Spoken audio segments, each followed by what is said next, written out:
যে 6টি হাদিসের কিতাবকে সেহায়ে সিত্তা বলা হয়, সহিহ বুখারী, সহিহ মুসলিম, আবু দাউদ শরীফ, সুনান ইবনে মাজাহ, জামিউত তিরমিজি, নাসাই শরীফ, এই যে 6টি হাদিসের কিতাব, এই হাদিসের কিতাব যিনারা লিখেছেন ইমাম ইবনে মাজাহ, ইবনে মাজাহর মুসান্নিফ লেখক, তিনি হচ্ছেন মাযহাব মাননেওয়ালা।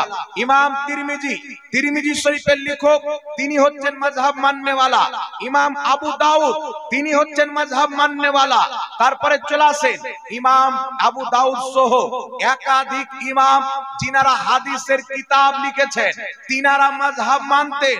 আর তিনাদের কিতাব পড়ে কিছু মার্কেটে জাহিল বেরিয়েছে, এরা বলতে চায় কুরআন হাদিস থাকতে মাযহাব কেন মানবো? এই পৃথিবীর মুসলমান ইমাম ইবনে মাজাহর মতন ইমাম, যিনি লক্ষ লক্ষ হাদিসের হাফিজ, হাদিসের কিতাব লিখে উম্মতে মুসলিমাকে দান করেছেন, তিনাকে জিজ্ঞাসা করেন আপনি কেন মাযহাব মানছেন? ইমাম আবু দাউদকে জিজ্ঞাসা করেন আপনি আবু দাউদ শরীফ হাদিসের কিতাব উম্মতকে দিয়েছেন, আপনি কেন মাযহাব মানলেন? ইমাম ইবনে কুদামাকে জিজ্ঞাসা করেন, ইমাম ইবনে হাজার আসকালানিকে জিজ্ঞাসা করেন, কেউ আপনার 7 লক্ষ হাদিসের হাফিজ, কেউ 5 লক্ষ হাদিসের হাফিজ, কেউ 3 লক্ষ হাদিসের হাফিজ, ইনাদেরকে জিজ্ঞাসা করেন, ইনাদের একটাই উত্তর হবে কুরআন এবং হাদিস। ইমামে আযম আবু হানিফা, ইমাম শাফি, ইমাম মালিক, ইমাম আহমদ বিন হাম্বল যেমন বুঝতেন, পৃথিবীর কোন ইমাম সেরকম কুরআন হাদিস বুঝতে পারে না। তাই যতই বড় ইমাম হোক তাকে মাযহাব মানতে হবে। জোরে বল সুবহানাল্লাহ। সুবহান। একমাত্র মুস্তাহিদ, যদি কোনো ব্যক্তি মুস্তাহিদ হয়, সেই ব্যক্তি যদি মাযহাব না মানে সমস্যা নয়।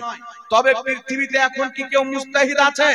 ইমাম ইবনে মাজাহ মাযহাব মাননেওয়ালা ছিলেন, ইমাম ইবনে মাজাহর মতন হাদিস জাননেওয়ালা আজ পৃথিবীতে খুঁজে পাওয়া যাবে? কথা বুঝতে পারছেন আমার?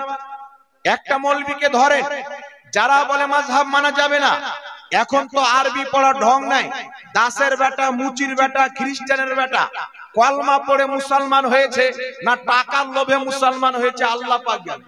বাংলার মাটিতে বলছে যারা মাযহাব মানে তারা জাহিল। সারা পৃথিবীর লামাযহাবিকে চ্যালেঞ্জ করতে চায়, মাযহাব মান্যকারী যদি জাহিল হয়, ইমাম ইবনে মাজাহ তোমার বাবা লেখেননি, মাযহাব মান্যকারী লিখেছেন। ইমাম আবু দাউদ শরীফ লিখনেওয়ালা তোমার বাবা ছিলেন না, মাযহাব মাননেওয়ালা ছিলেন। ফাতহুল বারির লেখক মাযহাব মাননেওয়ালা, উমদাতুল কারির লেখক মাযহাব মাননেওয়ালা, তিরমিজি শরীফের লেখক মাযহাব মাননেওয়ালা। তো বুঝা গেল মাযহাব মাননেওয়ালা জাহিল হয় না, মাযহাব না মাননেওয়ালা জাহিল হয়। যারা মাযহাব মানে তারা জাহিল নয়, মাযহাব মান্যকারী হলো জাহিল।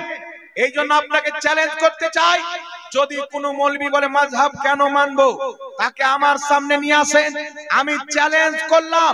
যদি কোনো ব্যক্তি বলে মাযহাব মানবো না, মাত্র আমার সামনে 2 রাকাত নামাজ পড়ে দেখাক, সহিহ হাদিসে আমল করে 2 রাকাত নামাজ পড়ে দেখাক, কিয়ামত আসতে পারে 2 রাকাত নামাজ বিনা মাযহাব মানাতে পড়তে পারে না। তারা বলবে সাহাবায়ে কেরাম কোন মাযহাব মেনে পড়তেন? সাহাবা তো ডাইরেক্ট নবীকে দেখেছিলেন, সাহাবা তো ডাইরেক্ট নবীকে দেখেছিলেন, তাদের নামাজের জন্য মাযহাব নাই। তবে সাহাবায়ে কেরামের মধ্যেও তিনারা মাযহাবকে ফলো করেছেন। কেউ ইমাম ইবনে আব্দুল্লাহ ইবনে উমরকে ফলো করেছেন, কেউ আব্দুল্লাহ ইবনে আব্বাসকে ফলো করেছেন। কি হলো? কেউ সামনে আসেন না, টাকা পয়সা দিলে এখন লিয়েন না। কেউ টাকা পয়সা যদি দেন তো চুপচাপ এখানে রেখে চলে যাবেন, এলান পরে করা হয়েছিল। একবার জোরে বলেন তো সুবহানাল্লাহ। সুবহানাল্লাহ। আবার হাত তুলে বলেন তো ইয়া রাসূলুল্লাহ।